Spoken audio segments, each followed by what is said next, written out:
तो इसलिए हो सकता है कि बहुत जल्दी आने वाले 3-4 सालों में जो न्यू टैक्स रजीम है वही रह जाए और पुराने वाले को हटा दिया जाए। तो ये एक सबसे बड़ा खतरा है कि जो नया टैक्स सिस्टम है, इससे जो लोग अपनी जॉब स्टार्ट कर रहे हैं या इनिशियल स्टेज पे हैं करियर में, उनकी फाइनेंशियल अंडरस्टैंडिंग को ये कमज़ोर करेगा ओल्ड सिस्टम के कंपैरिजन में। अब यहाँ पर ये भी कहा जा सकता है कि लोगों के पास जो एक्स्ट्रा पैसा बचेगा न्यू सिस्टम में, उसको वो इन्वेस्टमेंट कर सकते हैं अपनी चॉइस के साथ।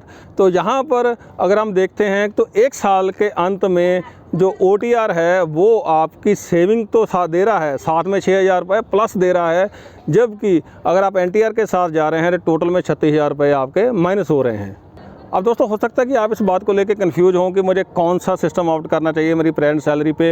वीडियो में आगे चल के मैं एक लाइन का फॉर्मूला बताऊंगा, आप उसको जो अगर समझ लेंगे अच्छे से तो आप ये डिसाइड कर सकते हैं। हेलो दोस्तों, कैसे हैं आप? दोस्तों अप्रैल का महीना शुरू हो चुका है और जितने भी सैलरी शुदा लोग हैं या फिर जो इंडिविजुअल टैक्स भरते हैं वो इस समय यही सोच रहे हैं कि वो न्यू टैक्स रजीम के साथ जाएँ या फिर पुराने टैक्स रजीम के साथ जाएँ। जब से जो न्यू टैक्स रजीम में कुछ चेंजेस करी गई हैं तब से बहुत सारी वीडियोस यूट्यूब पर बनाए जा चुके हैं, इसके टॉपिक के ऊपर बहुत सारे आर्टिकल लिखे जा चुके हैं, बहुत सारे ऑनलाइन टूल्स आ चुके हैं, वो सब बहुत बढ़िया तरीके से काम कर रहे हैं। लेकिन वो यही बताते हैं कि आज के समय में अगर आप किसी भी न्यू या ओल्ड टैक्स रजीम को किसी कंडीशन में ऑप्ट करते हैं, सेलेक्ट करते हैं, तो वो इस समय आपके लिए कितना टैक्स बचाएगा। लेकिन वो अभी ये बात नहीं कर रहे हैं ज़्यादातर उनमें से कि लॉन्ग टर्म में आपके लिए कौन सा बेनिफिट हो सकता है, ओल्ड टैक्स रजीम या फिर न्यू टैक्स रजीम। देसी सेंस की आज की वीडियो में हम यही जानने की कोशिश करेंगे कि लॉन्ग टर्म में कौन सा आपके लिए बेनिफिशियल होगा अगर आप अभी ऑप्ट करते हैं, और इसके साथ जुड़ी हुई दाएं बाएं की कुछ बातें भी करेंगे। ये वीडियो बहुत ही इन्फॉर्मेटिव होने वाला है, इसलिए मेरी गुजारिश है कि वीडियो के अंत तक जरूर बने रहें। अगर आप इस चैनल पर नए आए हैं या फिर इसको अभी तक सब्सक्राइब नहीं किया है तो चैनल को सब्सक्राइब जरूर कर लें, साथ में एक बेल आइकन बनाएं, उसको प्रेस कर दें ताकि इस चैनल पर जब भी कोई ऐसी इन्फॉर्मेटिव वीडियो अपलोड हो उसकी नोटिफिकेशन आप तक सबसे पहले पहुँच जाए।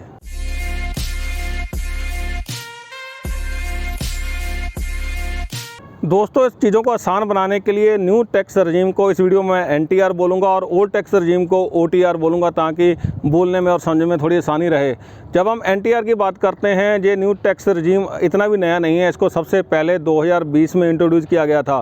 तब सरकार जब इसको लेके आई थी तो बहुत सारे लोग इसको लेके ज़्यादा श्योर नहीं थे और समय के साथ बहुत सारे लोगों ने इसको ऑप्ट भी नहीं किया। मैं सर्च करने की कोशिश कर रहा था, मुझे सरकारी नंबर तो नहीं मिला कि कितने % लोगों ने इसको ऑप्ट किया जो टैक्स पेयर हैं, लेकिन जो इंडिविजुअल स्टडीज़ हुई हैं, अलग अलग हुई हैं, उनमें ये जो नंबर है 20% से लेकर 30% तक ही रहा है। और ये नंबर कुछ गलत भी नहीं लग रहे हैं, क्योंकि अगर ये सिस्टम बहुत ज़्यादा सक्सेसफुल होता तो सरकार इसको ढोल ताशे के साथ सबको बताती। लेकिन सरकार ने अभी रिसेंटली इसमें कुछ और बदलाव किए हैं इसको और भी ज़्यादा अट्रैक्टिव बनाने के लिए। ख़ास तौर पर जो लोअर इनकम लोग हैं उनको इसमें ज़्यादा से ज़्यादा शामिल करने के लिए सरकार ने चेंजेस करी हैं। अब देखने वाली बात होगी कि आने वाले समय में कितने लोग जो है इसको ऑप्ट करते हैं और सरकार नंबर के साथ सामने आती है। अगर आपको सरकारी नंबर कहीं पे मिलता है, आपको जब पता है कितने % लोगों ने पिछले साल जो न्यू टैक्स रजीम था उसके तहत अपनी इनका ITR फाइल करी थी, तो आप वो नंबर कमेंट बॉक्स में जरूर बताना ताकि सबको ये जानकारी मिल सके। दोस्तों एक बात तो पूरी तरह से क्लियर है कि आने वाले समय में यहाँ पर एक ही सिस्टम होने वाला है और वो लग रहा है कि जो न्यू टैक्स रजीम है उसी में कुछ बदलाव करके इसको परमानेंट कर दिया जाएगा। जो OTR है, ओल्ड टैक्स रजीम है, उसको धीरे धीरे हटा दिया जाएगा, क्योंकि ये मौजूदा सरकार के जो स्वभाव है उसके भी खिलाफ है। मौजूदा सरकार बात करती है 1 नेशन 1 इलेक्शन की, तो वही सरकार किस तरह से जो टैक्स सिस्टम है वो 2 रख सकती है कि देश में। तो इसलिए हो सकता है कि बहुत जल्दी आने वाले 3-4 सालों में जो न्यू टैक्स रजीम है वही रह जाए और पुराने वाले को हटा दिया जाए। यही मंतव्य है, इसी मंतव्य से इसको लेके आए हैं और धीरे धीरे इसमें अमेंडमेंट की जाएंगी और भी लोगों को इसके साथ जोड़ा जाएगा। तो देखने वाली बात होगी कि इसमें और क्या चेंजेस आती हैं आने वाले समय में और कितना ज़्यादा लोग इसको एक्सेप्ट करते हैं। NTR में जो बदलाव किए गए हैं इनका मेन मतलब यही है कि जो लोअर इनकम वर्ग है उसके हाथ में ज़्यादा से ज़्यादा पैसा आए और वो लोग उस पैसे को मार्केट में स्पेंड करें। अब जब ज़्यादा से ज़्यादा लोग मार्केट में स्पेंड करेंगे, खर्च करेंगे, उससे जो GDP का नंबर है वो बहुत ज़्यादा ऊपर कर सामने आएगा। इकोनॉमिक एक्टिविटी ज़्यादा होगी, वो सर्विसेज लेंगे जहाँ फिर गुड्स खरीदेंगे, सरकार को टैक्स की इनकम तो होगी, इसके साथ जो GDP है उसको बहुत सारा बूस्ट मिलेगा। मार्केट भी इसको लेकर बहुत ज़्यादा पॉजिटिव है कि न्यू टैक्स रजीम में लोगों के पास हाथ में डिस्पोजेबल इनकम जिसको हम बोलते हैं, जिसको वो खर्च कर सकते हैं, वो ज़्यादा होगी। ज़ाहिर सी बात है, जब लोगों के हाथ में ज़्यादा पैसा होगा घर ले जाने के लिए तो वो ज़्यादा खर्च भी करेंगे और इसका जो शॉर्ट टर्म इम्पैक्ट है वो बहुत ही ज़्यादा पॉजिटिव नज़र आएगा और आने वाले समय में ज़्यादा लोग इसके साथ जुड़ेंगे। और इसके साथ साथ इसका बेनिफिट ये भी बताया जाता है कि आपको सेविंग वगैरह की या इन्वेस्टमेंट वगैरह की चिंता नहीं करनी है। ITR भरना आपके लिए बहुत ज़्यादा आसान हो जाएगा।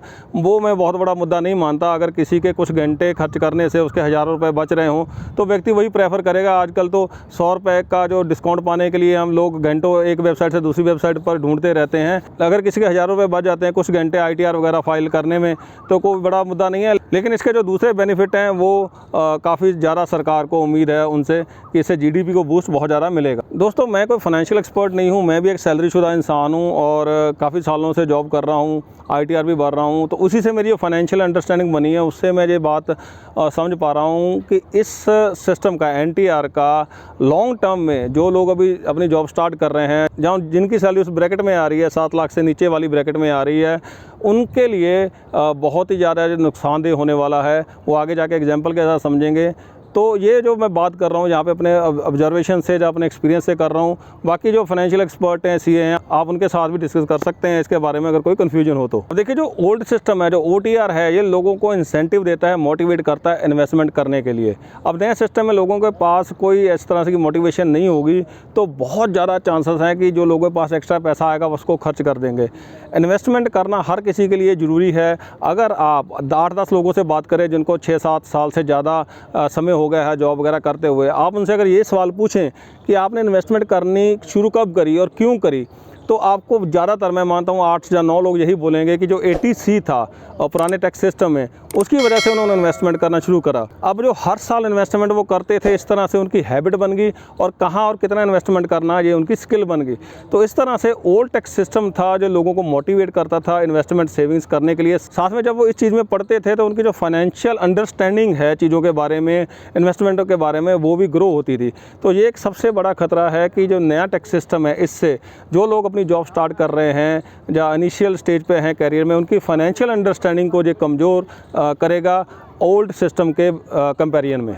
अब यहाँ पर ये भी कहा जा सकता है कि लोगों के पास जो एक्स्ट्रा पैसा बचेगा न्यू सिस्टम में, उसको वो इन्वेस्टमेंट कर सकते हैं अपनी चॉइस के साथ। लेकिन दोस्तों, ऐसा अक्सर होता नहीं है। ज़्यादातर लोगों की टेंडेंसी यही होती है कि जब उनके पास एक्स्ट्रा पैसा होता है वो उसको अपनी लग्जरी के ऊपर, लेजर के ऊपर या कंफर्ट के ऊपर खर्च करते हैं। सरकार और मार्केट भी यही चाहती है। अब दोस्तों, हो सकता है कि आप इस बात को लेकर कंफ्यूज हों कि मुझे कौन सा सिस्टम ऑप्ट करना चाहिए मेरी प्रेजेंट सैलरी पे। वीडियो में आगे चल के मैं एक लाइन का फॉर्मूला बताऊंगा। आप उसको जो अगर समझ लेंगे अच्छे से तो आप ये डिसाइड कर सकते हैं कि आपको पुराना सिस्टम ऑप्ट करना चाहिए या नया सिस्टम। बहुत सिंपल सा फॉर्मूला है जो मैंने अपनी अंडरस्टैंडिंग के लिए समझा था, तो आपके साथ भी मैं वो आगे शेयर करूँगा। अब दोस्तों, NTR का जो लॉन्ग टर्म इम्पैक्ट है, इसको एक एग्जाम्पल के साथ समझते हैं। सरकार ने जो सबसे बड़ा अमेंडमेंट इसमें किया है वो ये है कि अगर आपकी टैक्सेबल इनकम 7 लाख तक है तो उस पर 0 टैक्स लगेगा। ये बहुत ही ज़्यादा अट्रैक्टिव लगता है। इसका मतलब ये है कि अगर आपकी जो टोटल सैलरी है वो 7.5 लाख है, उसमें से 50,000 की स्टैंडर्ड डिडक्शन हम निकाल देंगे तो टैक्सेबल आपकी जो इनकम बच जाती है वो आती है 7 लाख, तो उसमें लगेगा 0 टैक्स। अगर आप ओल्ड टैक्स सिस्टम OTR में जाते हैं और कोई भी इन्वेस्टमेंट नहीं करते हैं तो आपका लगभग 53,000 के करीब जो है टैक्स कटेगा। लेकिन ओल्ड सिस्टम में आपके पास ऑप्शंस हैं इन्वेस्टमेंट की, जिसमें 1.5 लाख सीधा 80C है, 50,000 आप NPS में डाल सकते हैं सीधा और थोड़ा और HRA डाल सकते हैं। इतना ही करने से जो आपका जो टैक्स कटेगा वो कम होकर रह जाएगा सिर्फ 10,000 रुपये। तो अब इतना समझते हैं कि आप जो 2 लाख की जो सेविंग कर रहे हैं उसके साथ आपका टैक्स रिड्यूस होकर OTR में हो जाता है 10,000 और NTR में बिना किसी सेविंग के आपका लग रहा है 0 टैक्स। तो इस समय जो NTR है वो बहुत ही बढ़िया नज़र आ रहा है अगर हम शॉर्ट टर्म की बात करते हैं। तो अगर दोस्तों हम ये मान के चलें कि आपने जो OTR के अंदर इन्वेस्टमेंट करी है उसमें एवरेज जो आपको बेनिफिट मिल रहा है, इंटरेस्ट मिल रहा है, वो 8% ही मिल रहा है, तो साल के अंत में आपको 16,000 रुपये वहाँ से इंटरेस्ट के हो जाएंगे। 10,000 आपने टैक्स दे दिया तो आपको 6,000 वहाँ पे आप पॉजिटिव में हैं अगर आप OTR के अंदर आप इन्वेस्टमेंट करते हैं। लेकिन जहाँ पे दोस्तों बहुत बड़ा फ़र्क पड़ जाएगा डिस्पोजेबल इनकम, जो पैसा आपके हाथ में आ रहा है। NTR में आपके पास लगभग 7.5 लाख रुपया हाथ में आएगा साल में, और जो OTR है उसमें 5.5 लाख के करीब आपके हाथ में आएगा। मतलब NTR में आपके पास 2 लाख एक्स्ट्रा आ रहे हैं। अगर आप समझदारी के साथ उस 2 लाख को कहीं इन्वेस्टमेंट कर लेते हैं, बहुत अच्छी जगह इन्वेस्टमेंट कर लेते हैं, तो NTR आपको लॉन्ग टर्म में बहुत बेनिफिट करेगा। लेकिन अगर आप उसको इन्वेस्ट नहीं करते हैं और उस 2 लाख को खर्च करते हैं, अब जब आप खर्च करते हैं उस पर टैक्स लगेगा। अब ये टैक्स 5% से लेकर 50% तक हो सकता है, जो हमारा टोटल टैक्स सिस्टम है। फिर भी हम एवरेज अगर पकड़ के चल रहे हैं कि आप उसमें सर्विसेज और गुड अपनी लग्जरी के लेते हैं, जो एक्स्ट्रा पैसा आदमी इन्हीं चीज़ों पे खर्च करता है, तो आपको एवरेज 18% टैक्स लगता है। तो उस 2 लाख के ऊपर आप एंड तक खर्च करते करते 36,000 रुपये जो है टैक्स ही दे देंगे। तो यहाँ पर अगर हम देखते हैं तो 1 साल के अंत में जो OTR है वो आपकी सेविंग तो साथ दे रहा है, साथ में 6,000 रुपये प्लस दे रहा है, जबकि अगर आप NTR के साथ जा रहे हैं तो टोटल में 36,000 रुपये आपके माइनस हो रहे हैं। लेकिन ये बात तो थी दोस्तों 1 साल की, लेकिन वो जो 2 लाख रुपया आपने इस साल इन्वेस्टमेंट किया होगा वो आने वाले समय में उसमें कंपाउंडिंग होगी, इंटरेस्ट जुड़ेगा। तो जो पैसा 2 लाख रुपया आपने इस साल इन्वेस्टमेंट किया था OTR के अंदर, वो 8% का अगर हम एवरेज इंटरेस्ट लेके चलते हैं, उसके ऊपर गेन लेके चलते हैं, तो दोस्तों वो आपका जो पैसा है जब उसको इन्वेस्टमेंट किए 3 साल हो जाएंगे तो वो 2.5 लाख बन जाएगा, जब उसको 6 साल हो जाएंगे वो 3 लाख बन जाएगा, जब उसको 10 साल हो जाएंगे इन्वेस्टमेंट किए वो डबल होकर 4 लाख बन चुका होगा। लेकिन दोस्तों ऐसा तो नहीं है कि अगर आपने OTR लिया है तो इसी साल ही इन्वेस्टमेंट करेंगे। अगर आप ये 2 लाख की इन्वेस्टमेंट हर साल करते हैं तो जो नंबर निकल के आएंगे 8% के साथ ही वो चौंकाने वाले हैं। अब समय के साथ आपकी सैलरी बढ़ेगी, आप और भी इन्वेस्टमेंट करेंगे, और भी ज़्यादा सेविंग होगी। हम उन सब चीज़ों को साइड पर रखकर चलते हैं, यही मान के चलते हैं कि आगे वाले 10 सालों तक भगवान करे ऐसा ना हो कि आपकी सैलरी नहीं बढ़ रही है। टैक्स सिस्टम भी ऐसे ही चलता है और सारा कुछ ऐसा ही रहता है, आपकी सैलरी भी 7.5 लाख ही रहती है। तो भी अगर आप 2 लाख रुपया जो मैंने NPS में 50,000 और ATC बोला है, इतना ही इन्वेस्ट करने के बाद इसकी कंपाउंडिंग होगी, आप हर साल ऐसा करते हैं, 3 साल बाद आपके पास 6.5 लाख रुपया जमा होगा। जब इसको 6 साल हो जाएंगे 14.5 लाख हो जाएगा, जब इसको 10 साल हो जाएंगे 28.5 लाख रुपए से ज़्यादा आपके पास हो जाएगा। तो ये लॉन्ग टर्म इम्पैक्ट है NTR का, OTR का। तो अगर आप समझदारी के साथ चलते हैं, आपकी फाइनेंशियल अंडरस्टैंडिंग बहुत ज़्यादा अच्छी है, तो आप NTR हो या OTR हो तो अब आप बहुत अच्छे से मैनेज कर लेंगे। लेकिन आपको ऑनलाइन शॉपिंग का शौक़ है, आप इम्पल्सिव बायर्स हैं, तो जो NTR है वो बहुत ख़तरनाक हो सकता है, ख़ास तौर पर उन लोगों के लिए जो अपनी जॉब अभी स्टार्ट कर रहे हैं, कैरियर के बिल्कुल स्टार्टिंग फेज़ में हैं। तो अब दोस्तों इस सबसे आप ये हिसाब तो लगा ही सकते हैं कि NTR बेहतर है या OTR बेहतर है। लेकिन एक फार्मूला जो मैं यहाँ पे बताना चाहूँगा, जिसकी मैंने बात वीडियो के शुरू में करी थी, कि अगर आपकी सैलरी 12 लाख से ज़्यादा है, आपके पास होम लोन में जो 2 लाख का आपको एडवांटेज मिलेगा वो नहीं है, होम लोन नहीं है, और आप बहुत अच्छे इन्वेस्टर हैं, आपकी इन्वेस्टमेंट की समझ बहुत अच्छी है, तो आप NTR के बारे में ज़रूर सोचें। अदरवाइज़ OTR बेस्ट है, चाहे आपकी सैलरी कितनी भी हो, अगर आपके पास होम लोन साथ में चल रहा है। अगर होम लोन नहीं है, सैलरी कम है 8, 9, 10 लाख तक, तो OTR में जाना चाहिए और जितनी भी इन्वेस्टमेंट ऑप्शंस हैं उनको एक्सप्लोर करना चाहिए। वही है जो आपको फ्यूचर में फाइनेंशियली इंडिपेंडेंट बनाएगा। ज़्यादातर लोग हम प्राइवेट जॉब करते हैं, पता नहीं कंपनी कब लात मार दे, उस समय जो ATC है, NPS है, यही आपका घर चलाएगा कुछ समय के लिए। जब तक आप नई नौकरी नहीं ढूंढ लेते, तब तक जो पैसा आपने खर्च कर लिया है फ़ोन के ऊपर, महंगी घड़ी के ऊपर, या फिर और सारी चीज़ों के ऊपर जो आपके पास एक्स्ट्रा डिस्पोजेबल इनकम आई थी, वो तो ख़त्म हो चुकी है। अगर आप NTR में रहते हैं और जो एक्स्ट्रा पैसा आ रहा है उसको सही से इस्तेमाल नहीं करते, उसको खर्चे में ज़्यादातर लगा देते हैं, लग्जरी में या फिर कंफर्ट में, तो 10 साल बाद आप एक बहुत ही बड़ा ब्लंडर कर बैठे होंगे। इस तरह से आप ये सोच सकते हैं कि आपके लिए सिस्टम जो कौन सा वो बेहतर है। तो जो मैंने फार्मूला बताया है उसके हिसाब से आप सोच सकते हैं कि आपको NTR की तरफ जाना है या नहीं जाना है। तो ये अब आपके हाथ में है, आप किसी एक्सपर्ट के साथ भी कंसल्ट कर सकते हैं। लेकिन जब भी आप बात करें तो इसका जो लॉन्ग टर्म विजन है वो लेके चलें।